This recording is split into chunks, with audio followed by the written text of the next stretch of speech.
Now the pitch. Line shot. And fair up the left field line it goes.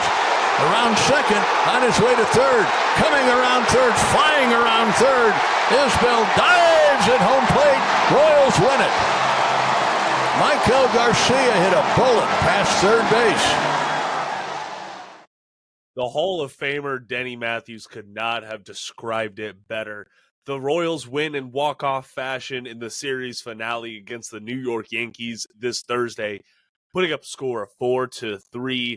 Let's talk about it, shall we? Welcome to the Royals Recap. My name is Jacob Milham. I am one half of the Royals Rundown podcast. If you're tuning in, thank you so much for joining me this evening. I know it's I'm actually trying to do video. Let's go around. Let's see what happens. But if you're listening to us on Apple, Spotify, wherever you get your podcast from, please make sure to give us a review, a rating, however it is. Just be honest about your opinion of the podcast. We appreciate it, whether it be good or bad, because at the end of the day, you're still listening, and that is why we are talking. Now, this game, let's be clear about one thing. This game should not have been decided in a walk-off manner, I will say. There were so many times that the Royals were very much in the driver's seat of this game. Ever since Vinny Pasquantino put them up 2-0 in the bottom of the fourth, it was still a 2-run game. I get it. But this felt like the Royals' game so far, and that was all because of Alec Marsh. All right, let's talk about the starter real quick, because the rotation in the past couple of weeks have been plagued with subpar for them performances. Okay, there was some good, but then there was some downright bad mixed in there. Okay, the starting rotation against the New York Yankees, they were just looking downright bad for most of it. And then Alec Marsh comes in with an absolute gem on a Thursday afternoon in a sweltering Kauffman Stadium, throwing 7 innings of 1 hit, no run ball, 7 strikeouts in that time frame, struck out Aaron Judge multiple times, and he only had 2 walks, limited, didn't allow a long ball. So those two benchmarks for Marsh are way more valuable than his strikeouts, in my opinion, because it was always the long ball and it was always allowing free base runners that really hindered his overall ceiling. Well, now you blink, and the guy's ERA is down to 3.63 on the year. All right, he is definitely making a push to push himself up the pecking order of the Royals rotation. So good on you, Alec. Really just coming back and reminding fans, hey, this rotation is still really good. And then, unfortunately, the bullpen came in and reminded fans why they weren't so good. Now, I do want to give this preface here. John Schreiber has been a very reliable arm out of the bullpen for much of this season. And it is worth noting he only gave up 1 earned run. All right, the Royals had the inning-ending ground out hit to Garrett Hampson. He bobbled the ball, didn't give a good hit or good throw to Vinny Pasquantino. Nearly pulled him off the bag, but Vinny couldn't hold on to it. So that error right there when Schreiber was pitching in the top of the 8th, that allowed the inning to keep going. Now, Anthony Rizzo had already hit a solo home run, no outs, first batter that Schreiber faced, and the Yankees were trailing 2-1. So that's definitely not an insurmountable lead. But then, Anthony, all it takes is Anthony Volpe. He grounded out, and that's Jahmai Jones, I believe is how you say his name. He scored the tie-in run from third base, and then Juan Soto, the singles walk and just hitting savant that he is, singled. And that scored, let's see, who did that score? That scored Trent Grisham with 2 outs left. So it was a little ugly. It was. They're in the top of the 8th inning. And all it took to erase Marsh's gem of a game, his stellar performance. Something that you probably could have argued we want more Marsh, even though he was sitting at 96 pitches with a good chance to face the top of the Yankees lineup once again in the top of the eighth. I don't like that. I'm not a fan of that. So Schreiber comes in. By the time he leaves, 3 more runs are scored by the Yankees. Kansas City's trailing 3-2. And thankfully, Angel Zerpa comes in, cleans things up. And the Royals, they had some opportunities in the bottom of the 8th. Salvador Perez came to the plate with 2 runners on and 1 out. But unfortunately, he flew out to shallow right field, so that was not a productive out. And then Nelson Velasquez, I will say this, he was called out on strikes. Go watch the highlight, go watch the broadcast. That ball was outside of the zone. I get it. It was close, but Velasquez was in the right there to be taking to try and draw a walk. The count was full, 3-2 with 2 outs. And you go, the idea was right. Okay, get a fresh count for a new batter, load up the bases, see what happens. But he got called out on strikes. It was an unfortunate change in the game. And I was not very comfortable seeing James McArthur come up in the top of the 9th inning. I get it. He is supposed to be the high leverage guy for the Royals. He kind of hasn't been, or he hasn't been trustworthy in those situations in a little while, it feels like. But thankfully, he earned the win today. Pitched a 1-hit, no run, top of the 9th inning. Did strike out 1 batter, namely Aaron Judge. So that was pretty impressive right there.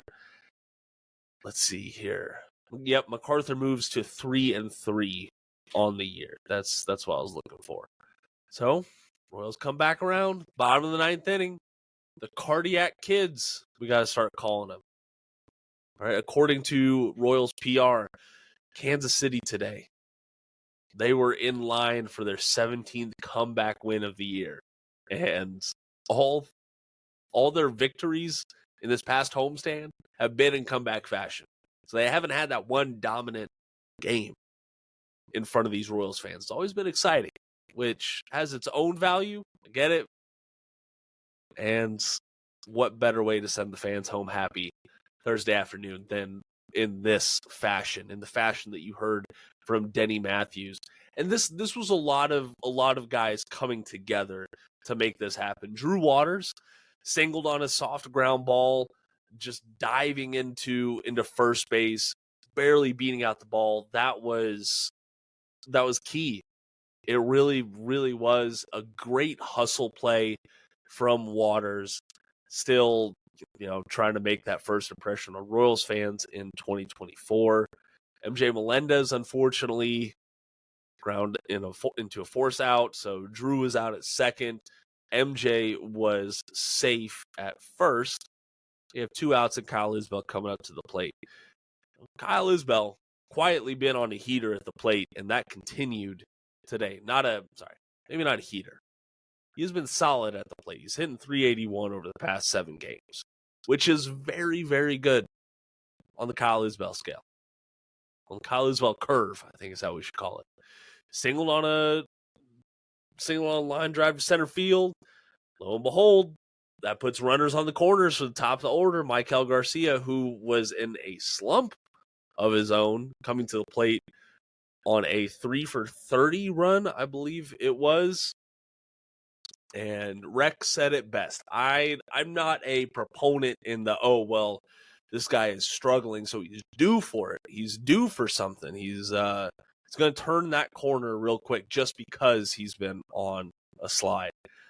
Rex said it. I didn't believe it. So, Rex Hudler, kudos to you, because Maikel Garcia comes through with that double to left field, right down the left field line, scoring MJ Melendez, and then Kyle Isbell with an immaculate Superman dive into home plate. Gives the Royals the win, 4-3 in the bottom of the 9th inning. It is insane that after the MJ Melendez ground out, Kansas City had just a 9.6% chance of winning. And then Kyle Isbell bumped it up to 19.5 when he singled. And then Maikel Garcia took it all the way to 100%. And that's all that matters at the end of the day. Some other things of note from today's game. Let's talk about Matt Quatraro. All right. It's not every day that you hear about Matt Quatraro losing it on the umpires, because it hasn't happened a whole lot. He's only been ejected 4 times in his career. One of those times coming today when he went off on second base umpire Paul Clemens after Clemens failed to see Anthony Volpe's foot covering up the entire side of the second base bag, obstructing Bobby Witt Jr. when he was trying to steal second in the 6th. This was his first ejection since last August on August the 7th against the Boston Red Sox. And Q was heated. He really was. You go back and watch that video clip, that man was getting onto him because it was twofold. Now, I was listening to the game at this point, so you'll have to forgive me, but Jake Eisenberg was recounting that there were 2 things going on. One, there was a possible balk that Q was arguing for. And then at the same time, Bobby came back to talk about what happened. And it was, you go back and watch the replay, and it's just Volpe's foot, the side of his foot pushed up completely against the bag, obstructing it. Like, what's Bobby supposed to do there? And especially according to the rules that they have now, if Bobby went out there the next inning and tried to do the same thing, he would get called for obstructing the bag, I'm sure. It didn't matter in the grand scheme of things, but I know Matt Quatraro has his detractors out there talking about that he's not animated enough and things like that. It is him reserving that for moments like this that make it much more impactful, I think. And I am sure that it was good for Royals players to see him come out of the dugout and back them up in that manner and so brazenly. All right, there's going to be a good John Boy Media lip-reading breakdown on Matt Quatraro today. I'm looking forward to that because that man had some choice words for that umpiring crew. A crew that has not been great this series against the Yankees. But have we seen a great umpiring crew this year at any baseball series? I'm sorry. It seems like there's at least one issue every single game, no matter who is calling balls, strikes, things on the base paths. I don't know. I was very, very surprised by the Kauffman faithful who turned out. That game was raucous. It was rocking. I loved it. Especially on a Thursday afternoon, and you have 21,875 folks out there. And yeah, a good chunk of those folks were Yankees fans. I ain't going to detract from them. They had a good showing because they're the Yankees. Okay, the evil empire has their pawns all across the country. But at the end of the day, the Royals got the last laugh in Kauffman Stadium. And right now, the Yankees have the 3-1 season series lead over the Royals. They will have 3 more games in New York in late September, which that'll be interesting to see because then, we still might be in a good chunk of the playoff race. Still might be looking at, okay, how does the wild card stack up and how do these 2 teams play into that? So I think that'll be fun. But it is still good to know that the Royals are at least still within striking range of a season series win over the Yankees. Last note, Royals still haven't been swept. Okay, it is June 13th, and the Royals haven't won at least one game in each series they have played so far this year. Just think about that. Think about all the times that we were just begging for one win in a series in 2023, begging them not to get swept. to end whatever latest losing streak they were on. They really turned it around, haven't they? According to Royals PR, their 40-30 record is still 21 games better than their 19-51 start through 70 games in 2023. Think about that, folks. We're almost at the halfway mark of the 2024 season. It is coming up. All right, if you want to do some catching up, get some more informed on where the Royals stand, go check out royalsreview.com. A lot of great work over there from the crew. Coming up on the other side of the ad break, question mark, little transparency. I'm trying out a new recording platform, so we'll see how this goes. But coming up here in a little bit, we will hear from Maikel Garcia and also manager Matt Quatraro. Stay tuned. Wow. Maybe the biggest career or hit of Maikel Garcia's career.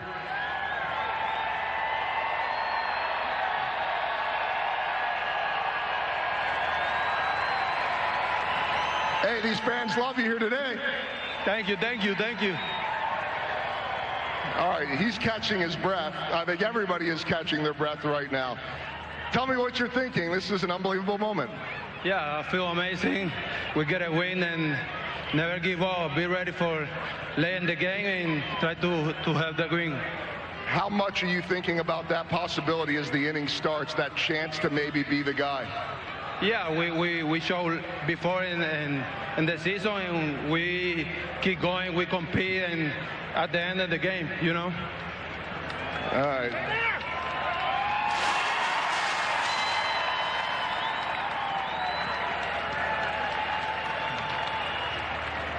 That feels probably pretty good today on a hot day. Let's give it some of that ice. Feels good. It's too hot today. Tell me about the grind lately. You guys lose all three in this series. You've been battling, haven't had the hits I know that you want. How are you able to find the confidence in that moment? Yeah, Myers did a tremendous job today. Hold the offense, the Yankees, and we just score early, and we play good today, so you know. I got to ask you more about Marsh. I want to ask you about that walk-off again, but as good as we've seen him look, what did you see? Amazing. It feels like Venezuela win a ball, and we just enjoy every day and go there, play hard every day. That's a compliment to the fans. Venezuelan winter ball is very exciting and animated. How are you able to get up there and do what you did? Because you've been grinding a lot lately.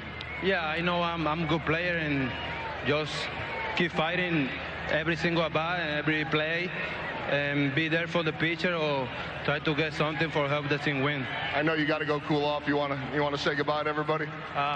The boys are playing some ball. There it is. I love it. I love it. The boys are playing some ball. I love hearing that from, oddly enough, I love hearing it from the English as a second language players out there. I love hearing it from Freddie. I love hearing it from Maikel, and I love hearing it from Salvi.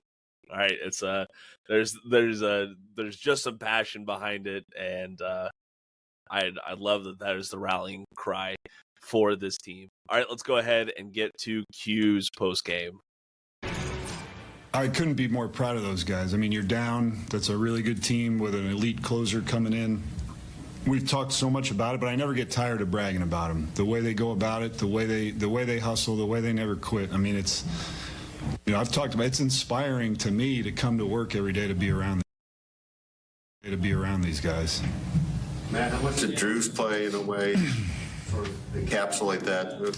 Yeah, I mean, if you see him in there, I mean, he's cut up. You know, he went after it. He got every ounce he could out of his hustle and dove into the bag. I mean, certainly not what he would have hoped. You know, I'm sure he's hoping to hit one in the gap and coast into second or whatever. But, yeah, I mean, you got to do what you do. And Holmes is really tough. He gets a million ground balls. And for him to make that happen and get on base is a huge part of the game. What was your takeaway from Izzy's at bat getting with 2 strikes there and still finding a way to get on? Yeah, we've seen it, like we talked about pregame, the way he's really competed and started using the middle of the field, staying down on the ball. I mean, the whole key to hitting a guy like Holmes is it's got to start up, but, I mean, that ball is running like crazy and it's super heavy, and for him to stay down through it is really impressive. The ejection were specifically upset about. He blocked the bag. It's obstruction.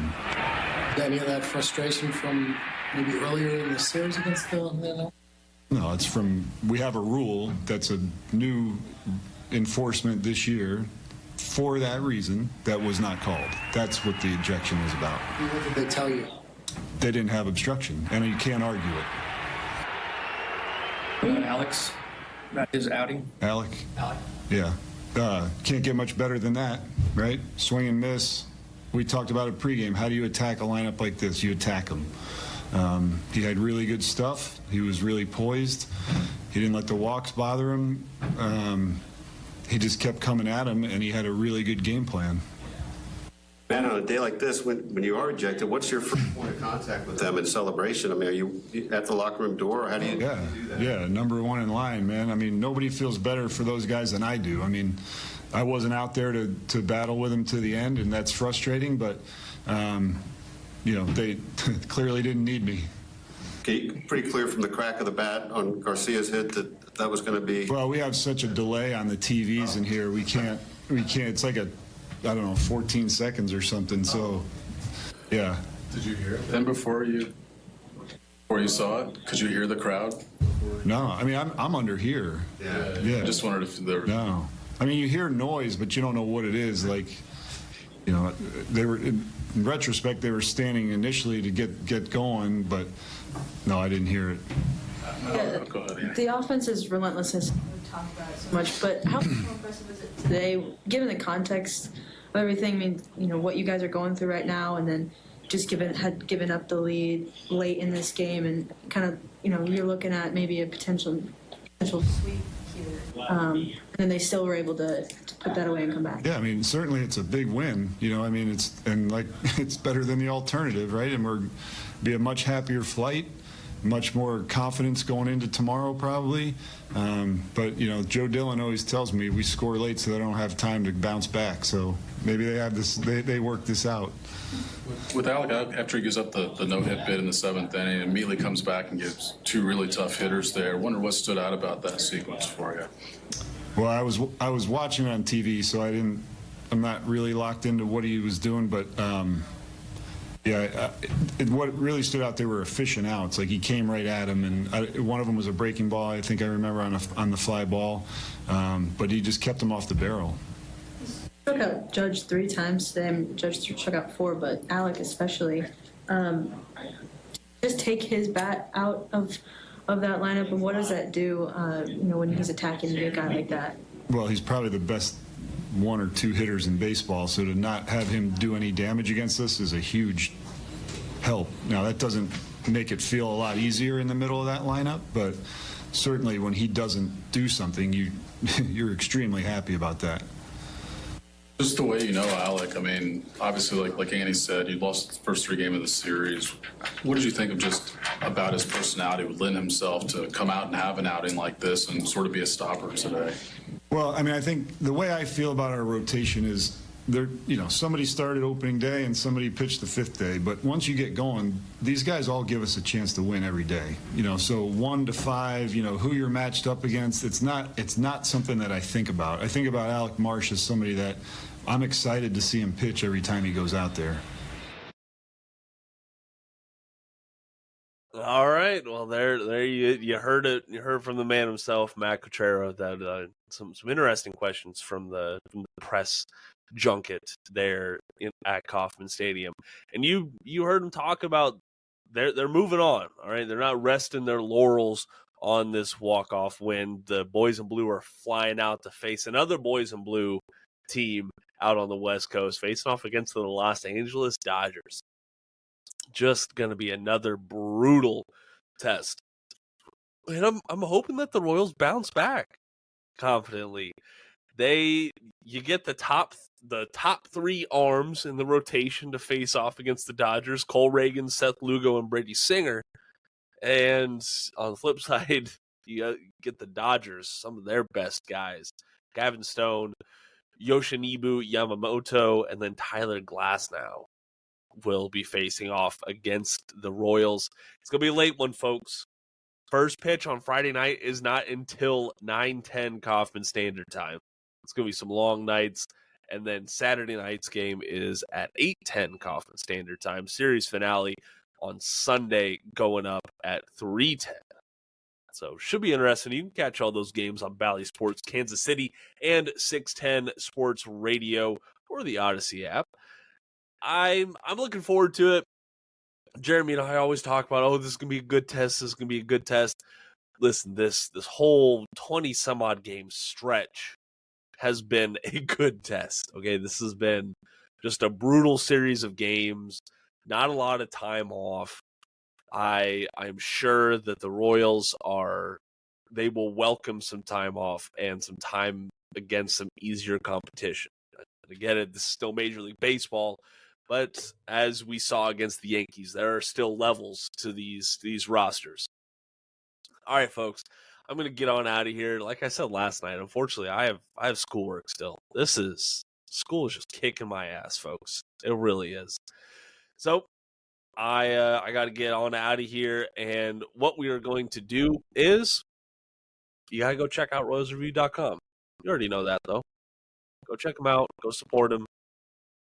See what you can do. See what you can learn. See if you can join the Royals community that is over there at royalsreview.com. If you want to follow along with us, our social media links are down in the podcast description below. So X, TikTok, whatever your flavor is, we got it on social media, so make sure to hit us up there. Also, my email is in the podcast description. I get it. Social media isn't for everyone. If you ever just want to shoot me an email, you can find that down below. My name is Jacob Milham. Thank you so much for joining me tonight. And until next time, go Royals!